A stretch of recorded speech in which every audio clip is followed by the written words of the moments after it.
Hey, what's going on, Who That Nation? It is yours truly, TJ Jones, the host of the State of the Saints podcast. And I have a very special guest on the State of the Saints podcast. I have former offensive line, Super Bowl champion, and the voice of the New Orleans Saints, Zach Strief. Thank you very much for taking a part in the State of the Saints podcast. Thank you, Zach. Yeah, absolutely. Thanks for having me. Good to be here. I'm looking forward to having a reason to talk about football finally. Yeah, thank you. I mean, training camp just kicked off today. A lot of pictures are being put up right now. A lot of fans in the Who That Nation are excited about it. That's my first question for you. I want to talk a little bit about training camp. Sean Payton created a bubble for his team this training camp due to COVID-19. I want to know, what are your thoughts about Sean Payton creating that bubble, and do you think it will be effective? Well, I do. I mean, I do for camp, and the only issue with the bubble is that the bubble goes away when the season starts. And I think that's always kind of been the concern is, how does it work once that's over? Right. There's a couple of things I think are really interesting. I think the bubble's a great idea. I think it's the right thing to be doing. And quite honestly, it's not any different than a normal training camp. Right. And that's one of the things I found really strange about this whole situation is, when people were asking about, there being a football season and, how do you do training camp? I kept saying training camp's easy. Training camp's a bubble anyways. Right? I got people knocking on my door, make sure I'm in my room at 11 o'clock at night, like I'm a little kid, right? I'm 30 years old and people are knocking to see if I'm in bed. Right. The camp is easy, but, with the negotiations that happened with the PA and I really don't understand why they essentially made it illegal to make that kind of bubble structure mandatory. Wow. And so, it's been an opt-in thing. Now, you really tip your hat to the Saints for, going to a really nice hotel in downtown New Orleans and the Orleans and having a beautiful facility and guys now having, very comfortable beds and they've got room service and all the amenities that, you would want to have in a situation like that. So I think it's great for now. I think it will be effective throughout training camp. The big question is, how do you manage it once guys, are no longer in that situation? Right. However, when you look at a team that's went 10 days without a positive test, at least without a positive confirmed test, have had 2 false positives come up, but half those guys aren't in that bubble. Right. And so I think it's encouraging when you talk about the ability to do that for the course of a season, that as of right now, they haven't run into issues. Now they will, right? They will. And that's the issue with how this virus spreads is you go from 0 to 10 in a hurry and end up in a more dire situation. But, I think it's encouraging right now, really the NFL, throughout the league, I think has done a really good job in managing it thus far. Yeah. The testing protocol is extensive. Yeah. And I think, they're talking about point of care testing now, which will only help to improve that. So, I think everybody's very positive right now, but also, to sit there and say, hey, we got it. We know that we can do it is pretty premature. Yeah, absolutely. I know a lot of people, are very happy about some of the things that are going on right now as far as, protocol. Nobody seems to be contracting it. But like you said, there's a huge concern. But I have heard some reports about, some teams are kind of, following the same structure. Even players actually creating bubbles among themselves to try to keep themselves safe. But training camp did kick off. And I think one thing is, that we have to focus on is the offensive line battle. The Saints in the first round, they drafted Cesar Ruiz out of Michigan. And of course, you have Eric McCoy, who plays center. And they said that they possibly could have a battle on the offensive line between those two. Do you think that Cesar Ruiz will end up being the starting center this season, or will they shift him to guard until he gets a little bit more familiar with the center position? Yeah, I think it's going to be really hard. Here's the reality. They put helmets on today for the first time, right? Right. So there has been no real football and no real ability for those guys to work on the timing of that. And there's a lot to it. It's not just the quarterback and the center. Is it timed up correctly to the guards, to the tackles? You got 2 veteran tackles in Ryan Ramczyk and Teron Armstead who are jumping that snap count. They have an expectation when that ball is leaving. It was something that quite honestly, they struggled with last year is they brought Eric McCoy into the mix. Right. You'd sit there and watch early camp practices, and there's 4 linemen going, and there's a guy still holding the ball on the ground. So, it was not real clean last year. Right. You tip your cap to Eric for getting there. But it took reps, and reps are going to be the thing that's difficult. So I really, maybe Caesar walks in and has it day one. Maybe he does, right? Every guy's different. But if he doesn't, I think they're real comfortable playing him at guard for a season, letting him get a grasp of everything. They're very happy with how Eric McCoy played at center last year. This move had nothing to do with their perception of Eric as a center. I think it has more to do with their belief that Eric can play guard as well at a high level, and he is more of kind of he's a grappler, right? He's a real grinder. He's a physical kid. He's really tough at the point of attack. I think they feel good about him at guard as well. And, they had an opportunity to get the top interior offensive lineman in college, in their opinion, in the slot they were at. And so they took Cesar and said, hey, we're not going to run into problems having too many good linemen. But listen, they've also got guys, who are veterans who are going to be battling for that guard spot as well. And that job is a long way from being – Ruiz's on day one. Right. He's not going to be working in with the ones at the beginning. He's going to have to earn that spot. And, there's a group of veteran offensive linemen that are trying to win that job. And it's going to be a battle for him to do it in as short amount of time as he's going to have. Right. Yeah, I think it's going to be a huge battle. I like Cesar Ruiz a lot. I know he had a really good college career. Didn't really give up any holding calls. I think he said the only call he ever had was the illegal man downfield. So that's positive, him coming into the NFL. But I do want to ask you one more question about the offensive line before we move on. Someone that you mentored, Ryan Ramczyk, he entered the NFL top 100 for the first time. I want to know, what do you think about the development of Ryan Ramczyk and, how he has developed as a player? Yeah, and he's still underrated. So, it's my opinion of Ryan Ramczyk's about as high as it gets. He's got some not only physical talents, but almost the way that Ryan Ramczyk can learn, the way that he can take coaching and apply it to the field, his ability his level of humility, his desire to get better. They're really unique attributes that he has. He's elite in those areas. A lot of guys, this was something that I really had a struggle with was I knew I had to do something a certain way. My foot had to be in this position. I had to do, my hand placement had to be here, but it took me forever physically to get it there. Ryan Ramczyk comes out of a play as a rookie and you'd be like, hey, I dropped that step another 4 inches. It'll give you a better angle to your aiming point.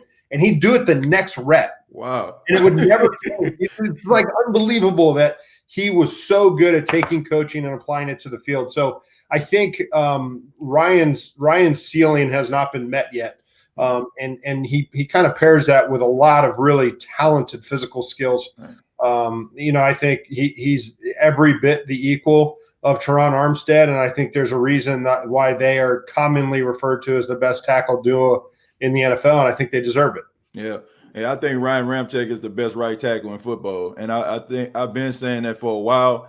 It's unfortunate that he doesn't get the respect and the recognition he deserves, but he's definitely the best in my book. I want to move forward and talk a little bit about Alvin Kamara. He had an interview a couple of days ago, and he told the media that he was dealing with injuries throughout the season. I think it started in the Jacksonville Jaguar game. Turned out he had an MCL issue. So I just wanted to know, what do you think about Alvin Kamara, and what do you think you'll see for him this 2020 campaign? There's a couple things. First of all, it's always a speculation, right? You always have to speculate on it. But it was pretty blatantly obvious that Alvin was not the same player after that football game.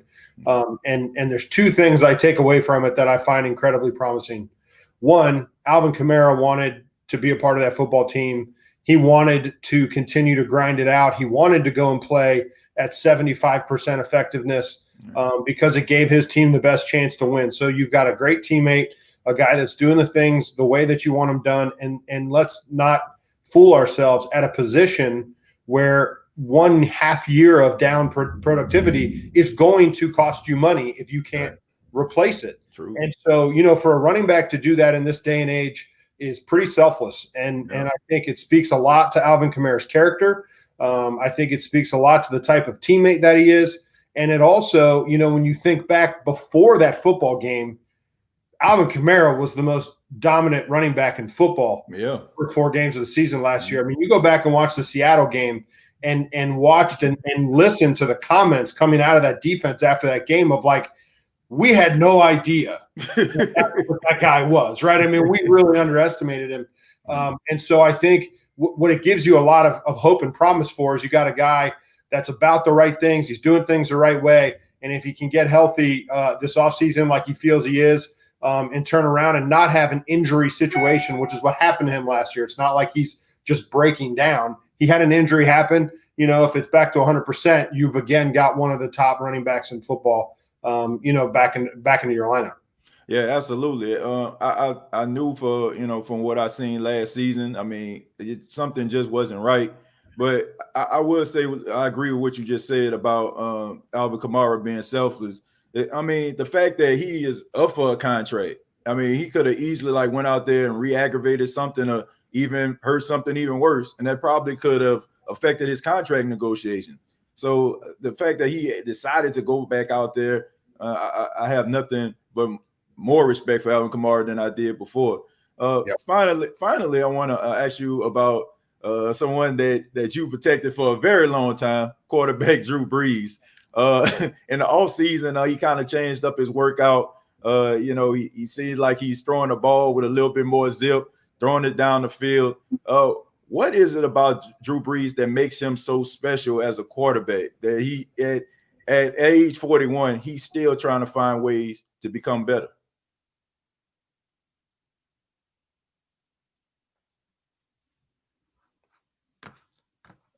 I think we have some technical difficulties here.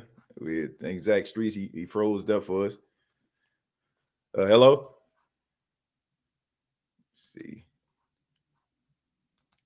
if we can bring him back in. We got some technical difficulties here with offensive lineman, voice of the New Orleans Saints, Zach Strief. We'll try to bring him back in once we get everything straight, man. But thank y'all very much for checking out this interview with Zach Strief. Hopefully we can get him back in, man. But in the meantime, let's see who's in here. Special shout out to Jared Poore. I see Ace in the building. Brian is here. Dave. Yeah, man. Very interesting stuff with Zach Strief. He touched on a lot of things. I wanted to get his opinion on Drew Brees. I know he knows a thing or two about Drew Brees, man. I mean, we know about, when he made his retirement speech, he talked a little bit about Drew Brees. He talked a little bit about how much Drew Brees meant to him, as a quarterback. So I'm pretty sure, he probably has a lot to say about, Drew Brees and, the way that he actually, plays the game and how he approached the game. But hello? We lost power. Sorry. Okay. No, it's okay. It's okay, Zach. Our power went out here. My router disappeared, so I apologize for that. And now I got all kinds of silly stuff going on. I'm sorry. So listen, Drew. The thing that's really interesting to me about Drew, that's kind of fascinating as a observer, is his ability.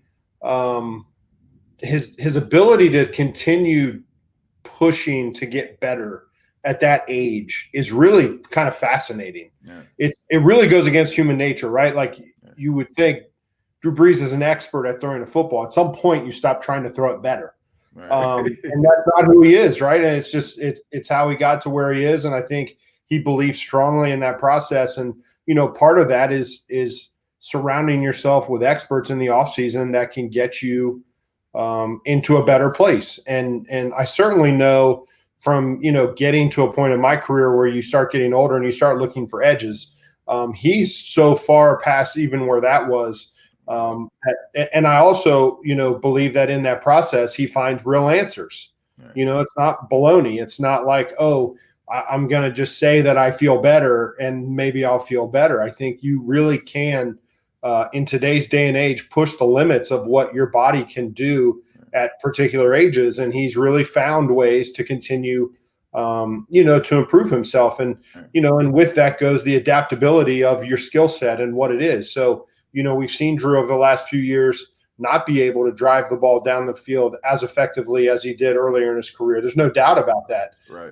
But how did he combat that? Well, he combated it by completing 74% of his passes, and putting the ball in his playmakers' hands and moving the ball down the field. You know, at the end of the day, that's the goal, right? Is to move the ball down the field and score points. He's done those things, you know, effectively. And yet in the back of his mind constantly, I don't think has been, I'm never going to be able to do it again. Right. It's, I need to find the answer of how to do it again. And, you know, I don't take the statements that he's made about how he feels as lip service, because it's really not the kind of guy that he is.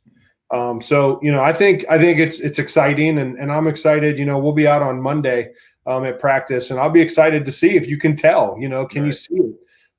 You know, and certainly I think if it is a noticeable difference and he has found a way to gain some distance or some zip and a little bit more ability to drive the ball than he did the last, you know, 2 or 3 years, that's a huge development for the Saints, maybe bigger than anything else could have been. Yeah, absolutely. You know, I'm looking forward to watching Drew Brees play this season, and we're definitely looking forward to hearing some of your calls. I mean, you've been a part of some historical calls, you know, when it comes to Drew Brees, you know, breaking records, and we're looking forward to hear you actually report live from the Super Bowl in Tampa this season. There you go. There you go. Man, I'll tell you what, 2 years in, I thought I was going to get to go twice. So I feel like it's got to be our time eventually here. Hopefully it's this year. Yeah, third time's a charm. But thank you very much, Zach Strief, for being a part of the State of the Saints podcast. And once again, like I said, we're looking forward to hearing from you this season. Thank you so much. Yeah, thank you, bud. I'm sorry about our power, but yeah, it was great joining you, and you guys enjoy the season. Okay, thank you. All right, take care.